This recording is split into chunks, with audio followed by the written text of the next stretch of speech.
Yo, what is going on, everybody? Welcome to round number 4 and 5 of my April 2026 chess tournament recap.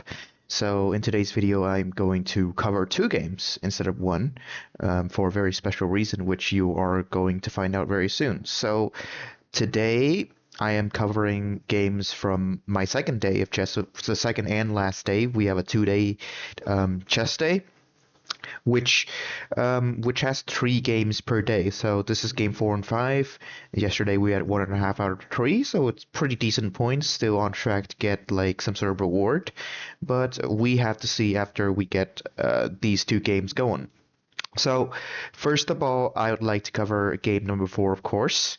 So, I came there and had to wait a while before every game started. And I once again have the white pieces, which is really, really nice. Um, I mean, I feel like I score better with black, but playing with white is nice as well because I do have weapon for both colors. Now, without further ado, I'm not going to make you guys wait for too long. Let's start the game. So I opened the game with 1 to e4.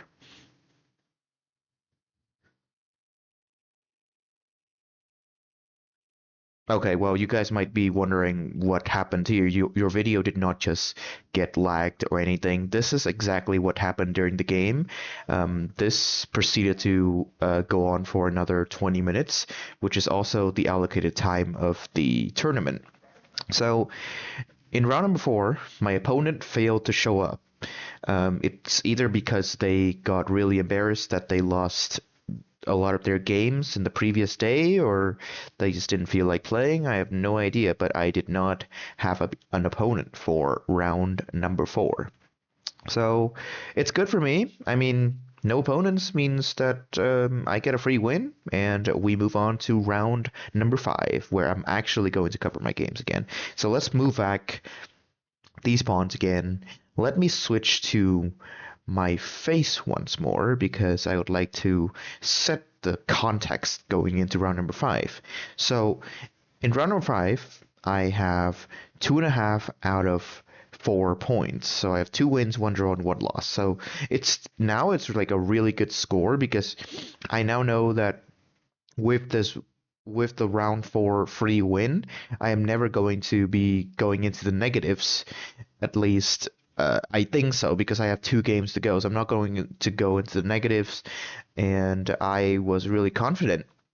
So here in day number 2 of the chess tournament, I also discovered the introduction of the notation papers. So here I with 20 minutes on the clock, it's a lot of time, so I managed to write down the games for both round number 5 and round number 6. So obviously here I have the paper for now round number 5, so it is really cool. We are up against a guy called Yusuf, and we had a very interesting game, which I will show you guys a little bit later. And of course, this is the paper for um, round number 4, which is pretty much completely empty. So there you go. I brought this paper, and I'm just like, oh yeah, I'm gonna write down this entire game, make a cool recap, but it doesn't happen that way. So we now move back to round number 5, where we have an actual game now, and let's see how I play. So once again, I am given the white pieces.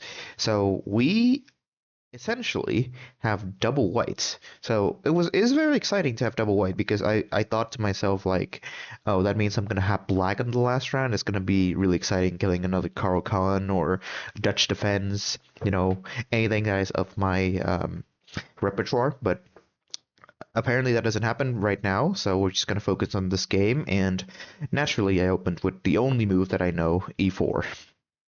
Now, I was expecting another Vienna because I feel like this person looks pretty chill. He's not going to be very combative, but my opponent responded with 1c5, the Sicilian defense. Now, I was a little bit intimidated, but before going into this tournament, I did prepare some prep because I do not particularly like the Sicilian defense. I would like a weapon to nullify the game. It doesn't have to make it so that white still keeps an advantage. I just want the game to be easy to play and it's equal for both sides, Like we will have some dynamics because it is a Sicilian defense game, but you know, the game will be easy to play. So my prep for this is pawn to c3, the Alpine Sicilian. So it goes like this, and then I push this pawn. So the goal of this move is that I can support this square, and the next move I'm going to push on d4. Now, there are two main ways for black to defend against this position. One way is to immediately strike in the center with d5, which forces me into a decision of either taking on d5 or pushing. Either way works. And the other option would be to go knight to f6, immediately attacking my pawn and making me again have to make a decision whether to push this pawn or defend it or do something with it. But unfortunately, my opponent did not play very critically, and he instead played d6. Now, when he plays d6, I was really happy because that means he did not study the Sicilian very well. Maybe he has only one weapon. Maybe he's a one-trick pony. He's just going for something quick and easy, just doing what he knows what to do, you know? Doing d6 is like something very simple because d6 has a lot of openings. Like you can play the open Sicilian, of course, and you can go for the dragon Sicilian like this. He just sets this all these things up, and he hopes that I make a mistake, which is something the beginners make a lot. Like they just hope something will happen in their favor, which to me, I don't consider myself a beginner. I am at least intermediate, and I did put up a good fight against the 1900s. So in a way, I'm quite advanced. But yeah, enough talking about the opening. I obviously played d4, like I said. If my opponent did not play very critically, I can do this. And now c takes d4, c takes d4. Like you're just supposed to do this. If you don't take, it's even worse. So my opponent now plays knight f6, which is good because he's not attacking this pawn. But now it's a little bit too late because I can defend with knight to c3. Which, if you look back here, if he played now, I could not have played knight to c3 to defend this position because there's a pawn there. So yeah, he played a little too late. Now I defend this, and I have a big fat center that is very well supported once I bring my bishops out, my knights out, and everything. It's just very, very nice and easy for me to play. My opponent plays g6. So, as I explained earlier in the video, he is probably a one-trick pony. He wants to go for the dragon. Very respectable. I mean, like, it's better to have a plan instead of no plan, right? So even if it's a plan, even if it's a bad plan, you can do that instead of just playing. So it's good. I noticed he played g6, so I obviously moved this bishop here. I don't know what the best move is. Apparently I have free h3 and all this, but I'm not very theoretical, so I just go here because when he goes here, I can possibly put my queen on d2 and set up this battery to trade up the bishop because this dark squared bishop for black is the main weapon in the dragon Sicilian, or any other structures involving the bishop staying on this fianchetto square for that matter. If I can trade it off, more than happy to do that. So now my opponent moves his knight to d7, and I thought, like, that's a really bad move. Your bishop is now blocked. You could have moved the bishop here to stare at this. Of course, I would have played f3, but then he basically harmed my development. I have to move my knight here, and then it would be a kind of a different game because my knight doesn't have that many squares to go to. It would have to go on like a long trip, or like go to f4. F4 doesn't attack anybody, you know, all that. But instead he blocks his bishop in, which I don't really understand. I don't know where this knight is going because these two squares is where he wants to go, but this pawn is preventing both of that from happening. So now I develop knight f3. He goes queen b6, and of course this reminds me of my Caro-Kann games earlier in the tournament, where I also opted for queen b6, just going for some weak b2 pawn. But this time when he plays this, I have a lot of defensive resources. Not only can I play the ugly move rook to b1 to defend this pawn, I can also push this pawn, or bring the bishop back, which is also an ugly move. But the best move here, in my opinion, is sliding the queen up, not only setting up this battery here in the future, but also defending this pawn, and I don't keep my eye off of this center pawn. The engine does not think it's the best move. It thinks that bishop b5, blocking the circulation going over here is the best move, which again, totally respect. But what happens? Bishop b5, a6, bishop a4, queen a5. You know, it's like I don't have to go through all of this. So instead, I just slide my queen up, and then he moves his bishop here, as we know that's what his plan is originally. And then I move my bishop out to c4. Again, it's not the greatest move ever. Computer thinks bishop e2 or rook c1 or h3, don't know what this move does, is way better, but it's all fine. So my plan of moving this bishop here is that, of course, first of all, I have my eyes on this, which in the future could be a good attacking long-term weapon, or when I put my bishop here, I can always slide back here, and it's protected by this pawn, and when the bishop is here, the queen is not going to see this pawn anymore, so, like, essentially everyone is protected, which is nice. So, opponent plays queen c7, which I think is a really bad move, because, of course, he wants to attack my bishop, but he just moved his queen earlier. Like, he went queen b6 and then queen c7. Like, could you just not play queen c7 at the first place?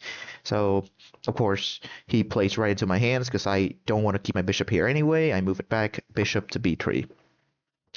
And now, I don't know what he's thinking, but apparently he thinks that striking on e5 is one of the greatest moves ever. He goes e5, and apparently this is a big blunder, which you will see for the remainder of the game. I did not think it was a blunder. I just thought, like, okay, you go e5, I ignore your pawn, you know.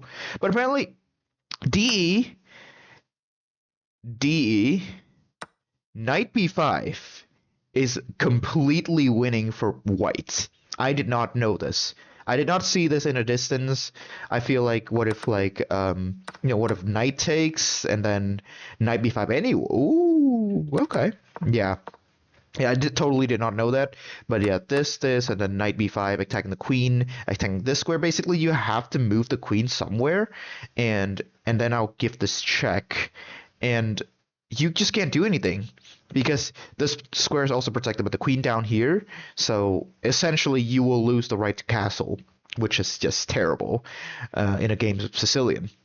So I did not quite follow that plan, but I did do something relatively solid as well, which is the second top engine move, rook to c1.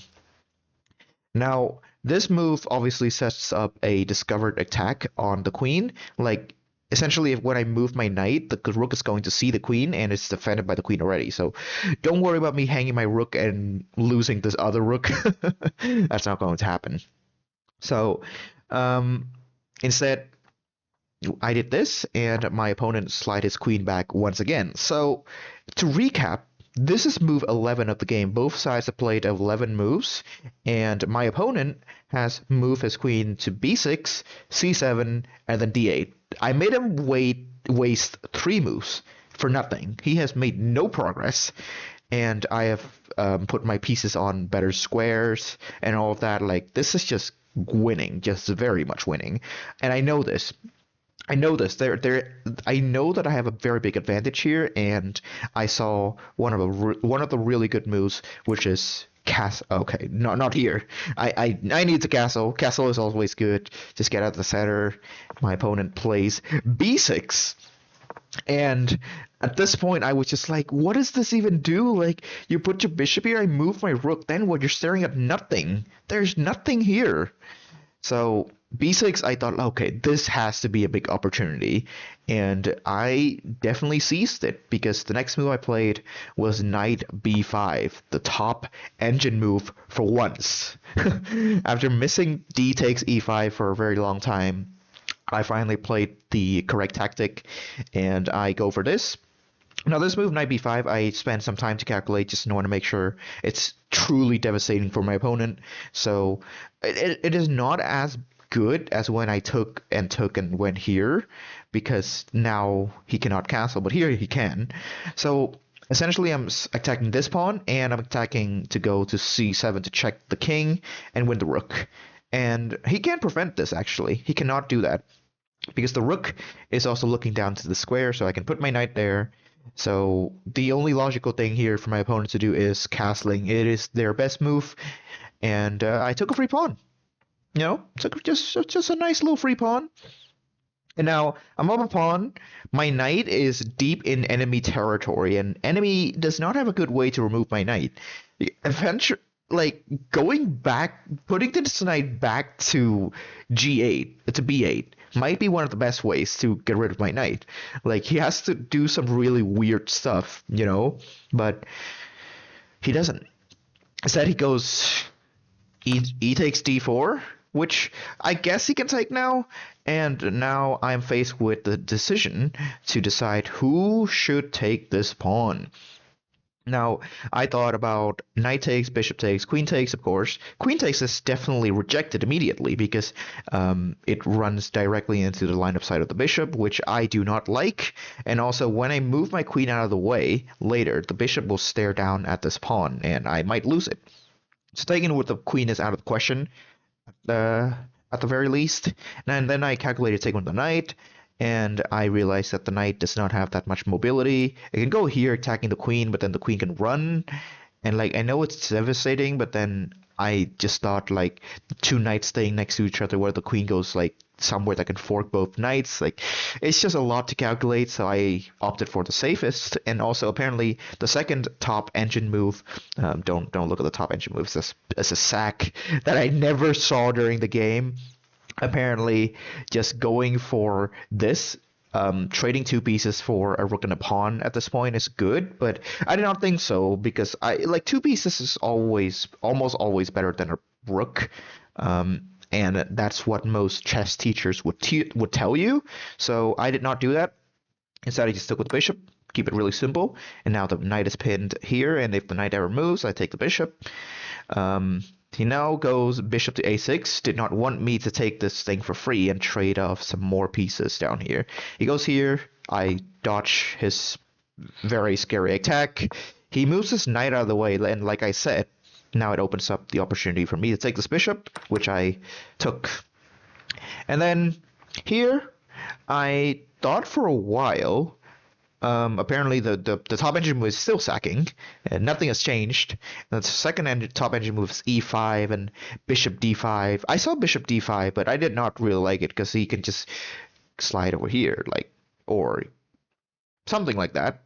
So I did not find it very impressive, did not find it very strong. So instead I went for this move, very fancy move, queen to f4. Queen to f4 is still a very good move. It attacks the knight, and it adds an attacker to this sacrifice. And now the sacrifice is actually truly devastating because now it's not really a sacrifice anymore. Because if you take back, I take with the queen, and you lose. So my opponent decided to block my attack with his other knight, which is a complete blunder. This is the last mistake that you can make before you throw away the game entirely, and my opponent unfortunately opted for that. Now, the top move here is e5, which I played, attacking this knight, and the knight can't actually go here to attack my queen because I take, and if the knight goes here to attack my queen, I take this other knight, so it doesn't work either. And the moment this knight moves anywhere, it stops protecting this, so I get a free knight anyway. So my opponent thought for a very long time here and decided that, okay, he should probably invest in another move. So he moves his rook to b1. Like, I did not even have to play bishop d5 to make him go rook b1. Like, what does sorry, not rook b1, rook b8. What does rook b8 even do? That means nothing. Do you want to preemptively dodge my bishop d5? But alas, I just took a free knight. He took back, and then I went 94.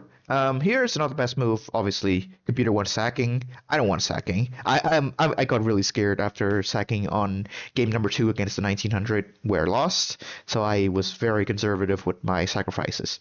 So I went back. So I know that I'm up like a full piece. So I just started trading. 94. Takes.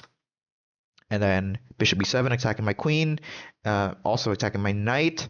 So here I checked him.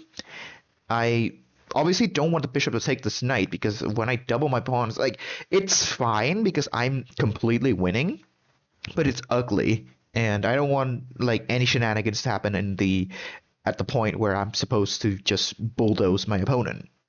So I give him a check. He blocks. Oh no, he walked back to g8. That's fine. And then I went knight to d4. Now knight to d4 has an idea of going to the square, forking the queen and the rook, and forcing the bishop to trade so that I no longer have to deal with this long-term prospects of getting checkmated. But my opponent plays queen d7, which obviously nullifies the idea of me going here, because now if he takes, I take, he can take back my rook, and I am actually losing now. So I go rook c7, attacking both of these, and we know rooks on the 7th rank is very, very good. So, of course, now it's protected by the queen, so the queen has to move. He goes over here. And for those who do not see what this queen is wanting to do, I can draw some arrows for you. Bishop here, queen here together, king is alone, checkmate. He wants this. So a lot of ways we can defend this. I thought about knight going here, blocking the circulation, but then I realized that this knight will be pinned to checkmate. Like, being pinned to a piece is bad enough. Like, now being pinned to a checkmate, like, what if you accidentally move it? You get mated. Like, at least when you're pinned to a king, if you move, your opponent is going to tell you, and it's fine. But here you're pinned to mate, so it's not very pleasant. So I rejected the plan of blocking on c6. Instead, I just went for f3. Now, f3 is a move I really don't want to make, because it opens up a lot of vulnerabilities around my king, like these diagonals the queen can possibly slide into. But yeah, I went here. Queen goes to h4, and now she sees this rook. So effectively, it says mate in 13. I don't know what's going on, but effectively,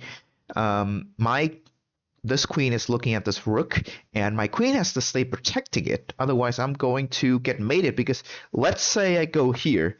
It's mate in 1 immediately, because the queen takes here and the king has no moves. So the queen has to stay guarding that rook really hard. And it's scary, because at one point I thought I was lost. I thought, like, oh, he goes here, he's like, like, what am I gonna do? Am I gonna get mated? No, I'm not getting mated. The queen is protecting it. But I'm also scared of, like, rooks sliding over here and possibly forcing me to trade a queen for 2 pieces. And even though I'm up a piece, going against a queen with just pieces is a little bit daunting, in my opinion. So I also did not opt for that. But now I released the dynamite strike. The sacrifice. Rook takes f7. Now, this is not really a sacrifice, because I win the piece back immediately, but effectively, if he doesn't take, then my rook can slide over here and open a discovery on the king, and then I can win the queen, or I can take this, and then I discovery, and I just take everyone in the 7th rank. So it's he should take. So he took with the rook. And this rook stops defending his friend over here, so obviously I took it. Queen takes b8, and he goes here, and now I give him another check. He blocks. I slide my rook over here. This simultaneously prevents the queen from going here to checkmate me, but also sets up a possible attack on the 7th rank. So the king preemptively runs over here, which I did not like. I was like, oh, no, come back, look, get checked. Yeah, come back. And he goes back to the 7th rank. Like, here, you could have, like, blocked, you could have gone g5. Like, there's so many ways for you to prevent this issue. But instead, my opponent just decides to get mated immediately, goes back. So, rook c7 check, king to h8, queen to e8, check. And here, this is the classic ladder checkmate, queen, rook teaming up together, and the only move he can do is rook back here, knight takes free rook, and it is checkmate. Ladies and gentlemen, that was a very beautiful game. Of course, I miss a lot of cool tactics, but I think I played really well. I conserved my pieces and did not make any huge mistakes, so congratulations to me once again. And I'm going into round 6 with 3.5 out of 5 points. And I will tell you the stakes we are facing in the next video. I'll see you guys later. Goodbye.